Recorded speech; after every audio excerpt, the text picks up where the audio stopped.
Hello Dhani's kitchen ചാനലിലേക്ക് എല്ലാ കൂട്ടുകാർക്കും സ്വാഗതം. വളരെ ഹെൽത്തി ആയിട്ട് എന്നൊരു ദോശ റെസിപ്പിയാണ് കേട്ടോ. ഇത് ഉണ്ടാക്കാനായിട്ട് ഞാനിവിടെ ഒരു 1/4 കപ്പോളം പുട്ടുപൊടിയാണ് എടുത്തിട്ടുള്ളത്. പുട്ടുപൊടി ഇതുപോലെ ഒരു പാത്രത്തിലേക്ക് ഇട്ട് കൊടുത്തതിന് ശേഷം ഇതിലേക്ക് വെള്ളം ഒഴിച്ചു കൊടുക്കണം. അപ്പം നല്ല തരിയുള്ള പുട്ടുപൊടിയാണ് കേട്ടോ എടുത്തിട്ടുള്ളത്. ഇതിലേക്ക് ഞാനിവിടെ വെള്ളം ഒഴിച്ചു കൊടുക്കുന്നുണ്ട്. നമുക്കിത് ഏതാണ്ട് 1 കപ്പോളം വെള്ളം തന്നെ ഇതിൽ ഒഴിച്ചു കൊടുക്കുന്നുണ്ട് കേട്ടോ. സാധാരണ പുട്ടുപൊടി എന്ന് വെച്ച് കഴിഞ്ഞാൽ നല്ലോണം നനച്ചെടുക്കണം, അതുകൊണ്ടാണ് ഇത്രയും വെള്ളം ഒഴിച്ചു കൊടുക്കുന്നത്.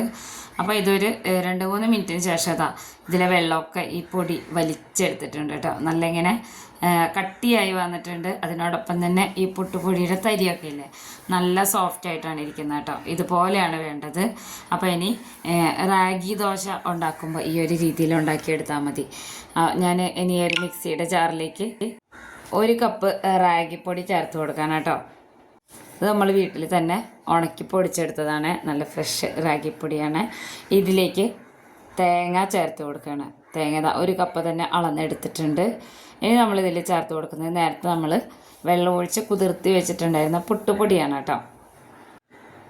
പുട്ടുപൊടി മുഴുവനായിട്ടും ചേർത്ത് കൊടുത്തിട്ടുണ്ട്. അപ്പോൾ നമ്മളൊരു 1/4 കപ്പ് എടുത്തു കഴിഞ്ഞാൽ ഇത് നന്നായിട്ട് ഇങ്ങനെ കുതിർന്ന് വരുമ്പോൾ ഒരു 1/2 കപ്പ് 3/4 കപ്പൊക്കെ ഉണ്ടാവും കേട്ടോ പുട്ടുപൊടി. അപ്പോൾ മിക്സിയുടെ ജാറിലേക്ക് ഇതെല്ലാം കൂടെ ചേർത്ത് കൊടുത്തതിന് ശേഷം നമ്മൾ ഇത് അരയാൻ ആവശ്യമായിട്ടുള്ള വെള്ളം ഒഴിച്ചു കൊടുക്കണം. ഞാനിവിടെ 1 കപ്പ് വെള്ളം ഒഴിച്ചു കൊടുക്കുന്നുണ്ട് ആദ്യം തന്നെ. അപ്പോൾ ഇത് ഒഴിച്ചു കൊടുക്കുന്നത് അരച്ച് നോക്കിയിട്ടാണ് കേട്ടോ. ഒരു 1/2 കപ്പ് ആദ്യം ഒഴിച്ചു കൊടുത്തിട്ട് പിന്നെ അരച്ചെടുത്തതിന് ശേഷം വീണ്ടും അതിലേക്ക് ഒഴിച്ചു കൊടുത്ത് മുഴുവനായിട്ട് ഒഴിച്ചു കൊടുത്തിട്ടുണ്ട്. ഞാനിപ്പോൾ അത് അരച്ചെടുത്തിട്ടുണ്ട്. ഇനി ഇതൊരു പാത്രത്തിലേക്ക് മാറ്റാം. ഇതാണ് കേട്ടോ നല്ല ടേസ്റ്റി ആയിട്ടും അതുപോലെ തന്നെ റാഗിപ്പൊടിയാണെന്ന് തോന്നാത്ത രീതിയിലും നമ്മൾ ഉണ്ടാക്കിയെടുക്കുന്ന ദോശ. അപ്പോൾ ഇതിലേക്ക് വീണ്ടും ഞാൻ 1 കപ്പ് വെള്ളം കൂടെ ചേർത്ത് മിക്സിയുടെ ജാറൊന്ന് ചുഴറ്റിയെടുത്തിട്ടുണ്ട്. ഇനി ഇതിലേക്ക് ഉപ്പിട്ട് കൊടുക്കണം. ഉപ്പ് ഞാനിവിടെ ഒരു 1/2 സ്പൂണോളം ഇട്ട് കൊടുക്കുന്നുണ്ട് കേട്ടോ. 1/2 സ്പൂൺ മതിയാവും, നോക്കിയിട്ട് ഇട്ട് കൊടുക്കണേ. എന്നിട്ട് നല്ലോണം ഇങ്ങനെ മിക്സ് ചെയ്തെടുക്കണം. അപ്പോൾ റാഗിപ്പൊടി ഗോതമ്പ് പൊടി പോലെ ഇങ്ങനെ ഒട്ടിപ്പിടിക്കും റാഗിപ്പൊടി മാത്രം ഉണ്ടാക്കിയെടുക്കുമ്പോൾ. അപ്പോൾ ഈ ഒരു രീതിയിൽ ചെയ്തെടുത്തു കഴിഞ്ഞാൽ ഇഷ്ടമില്ലാത്തവരും കഴിച്ചു പോകും, അത്രയും ടേസ്റ്റാണ് കേട്ടോ. അപ്പോൾ നല്ല പെർഫെക്റ്റായിട്ട് വന്നിട്ടുണ്ട്. ഇനി ഞാനിവിടെ ഇരുമ്പിൻ്റെ ദോശച്ചട്ടിയാണ് എടുത്തിട്ടുള്ളത് കേട്ടോ. അപ്പോൾ ഇതുപോലെ വാഴയുടെ തണ്ട് എടുത്തിട്ട് വെളിച്ചെണ്ണയാണ് ചേർത്ത് കൊടുക്കുന്നത്, അതല്ലെങ്കിൽ നല്ലെണ്ണയാണെങ്കിലും നല്ലതാണ് കേട്ടോ. ഇതുപോലെ എണ്ണ തടവി കൊടുക്കണം ദോശച്ചട്ടിയിൽ.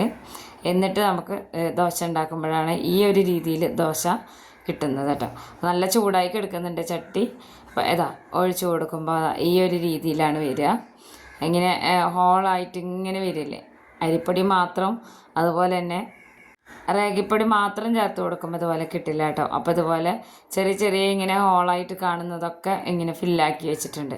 ഇനി ഇത് മീഡിയം ഫ്ലെയിമിൽ തന്നെ ഇട്ട് കൊടുക്കണം. വേണമെന്നുണ്ടെങ്കിൽ മാത്രം നമുക്ക് അടച്ച് വെക്കാം.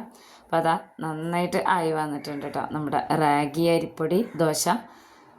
ഉണ്ടാവും കുറച്ചിങ്ങനെ ക്രിസ്പി ആയിട്ടാണ് ഇരിക്കുക. ഇത് 2 രീതിയിലും ഉണ്ടാക്കാൻ പറ്റും. നല്ല സോഫ്റ്റായിട്ടും ഉണ്ടാക്കാം, ഇതുപോലെ ക്രിസ്പി ആയിട്ടും ഉണ്ടാക്കാം. അപ്പോൾ നമ്മളെ അരിപ്പൊടി റാഗി ദോശ റെഡി ആയിട്ടുണ്ട്. ഇനി ബാക്കിയുള്ളതും ഈ ഒരു രീതിയിൽ തന്നെ ഉണ്ടാക്കിയെടുക്കണേ. അപ്പോൾ ഇത് രണ്ടും കൂടിയിട്ടുള്ളൊരു കോമ്പിനേഷൻ നല്ല ടേസ്റ്റാണ് കേട്ടോ. അത്യാവശ്യം നല്ല ക്രിസ്പിനെസ്സും ഉണ്ടാവും. പിന്നെ തേങ്ങ ഒക്കെ ചേർക്കുന്നതുകൊണ്ട് തന്നെ നമ്മൾ ഈ നീർദോശയൊക്കെ ഉണ്ടാക്കില്ല, അതിൻ്റെ ഒരു ടേസ്റ്റൊക്കെ ഉണ്ടാവും. റാഗി ഇങ്ങനെ ഉണ്ടാക്കിയാലും കഴിക്കാത്തവരൊക്കെ ഉണ്ടാവും, ഇഷ്ടമില്ലാത്തവർ, അവർക്കൊക്കെ പറ്റിയൊരു ദോശയാണ് കേട്ടോ. ഇത് രാവിലെ ആണെങ്കിലും വൈകുന്നേരം ആണെങ്കിലും നമുക്ക് ഉണ്ടാക്കിയെടുക്കാം, അത്രയും ടേസ്റ്റാണത്. ഫിഷ് കറിയുടെ കൂടെയും ചിക്കൻ കറിയുടെ കൂടെ ഒക്കെ എല്ലാ കറിയുടെ കൂടെ മാച്ചാവുന്നൊരു ദോശയാണ് കേട്ടോ. ഇതൊന്നും അല്ലാതെ തേങ്ങാപ്പാലിൻ്റെ കൂടെ നമുക്ക് കഴിക്കാം. അപ്പോൾ ബാക്കിയുള്ളത് മുഴുവനായിട്ടും ഈ ഒരു രീതിയിൽ തന്നെ ഉണ്ടാക്കിയെടുക്കണേ.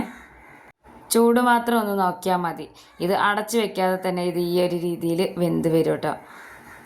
ഇതിൻ്റെ കളറൊക്കെ മാറുമ്പോൾ ബ്രൗൺ റൈസ് അരച്ചെടുത്ത പോലെയാണ് തോന്നുന്നത്, അത്രയും ഒരു ബ്രൗണിഷ് കളറാണ്. അത് നമ്മുടെ റാഗിയുടെയാണ് കേട്ടോ. അപ്പോൾ നന്നായിട്ട് ക്രിസ്പി ആയി വന്നിട്ടുണ്ട്. ഇനി ഇതുപോലെ ദോശ ചട്ടിയിൽ നിന്ന് എടുത്ത് മാറ്റാം. നല്ല പെർഫെക്റ്റ് ആയിട്ടുള്ള റാഗി ദോശ റെഡി ആയിട്ടുണ്ട്. ഈ ഒരു രീതിയിൽ ഉണ്ടാക്കി നോക്കിയാൽ മതി, എല്ലാവർക്കും ഇഷ്ടമാവും. വീഡിയോ ഇഷ്ടപ്പെട്ട ചാനലൊന്ന് സബ്സ്ക്രൈബ് ചെയ്ത് വെക്കണേ. ഫ്രണ്ട്സിനൊക്കെ ഒന്ന് ഷെയർ ചെയ്ത് കൊടുക്കണം. വളരെ ഈസി ആയിട്ട് ഉണ്ടാക്കിയെടുക്കാവുന്ന ഒരു കാലത്ത് ഉണ്ടാക്കിയെടുക്കുന്ന ഒരു ബ്രേക്ക്ഫാസ്റ്റ് റെസിപ്പിയാണ് കേട്ടോ. അപ്പോൾ ഇതുപോലെയുള്ള ഈസി റെസിപ്പീസുമായിട്ട് അടുത്ത വീഡിയോയിൽ കാണാം.